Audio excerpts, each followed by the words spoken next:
Ngithanda ukuthi ngikubingelele ngiphinde futhi ngikwamukele khona la kuZimi Life. Uma nje ufuna ukuhlezi updated ngokwenzeka khona la eMzansi, ungakhohlwa ke nje mbukeli ukuthi ke usubscribe kule channel and uphinde phela uklikhe leyo bell for ama notification.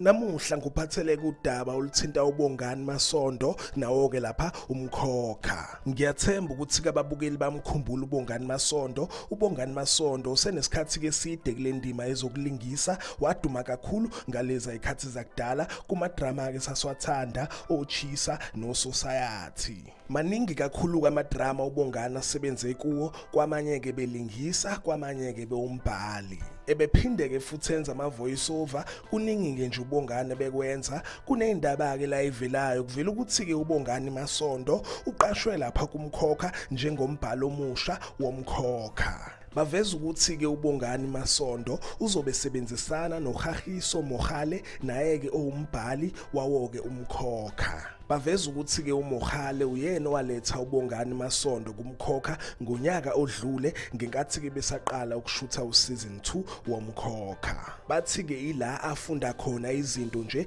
eziningi ngomkhokha and kuthema khamba ke isikhathi ubeke seqashwa kumkhokha. Injalo ke nje mbukeli indaba ke thinta uBongani Masondo, abanye ke abalandeli bomkhokha bajabulile lapha einkundleni zokuxhumana, abanye ke impela bajabulanga, bathi ke vele istoryline somkhokha sesiyabhora asisafani nasekuqaleni.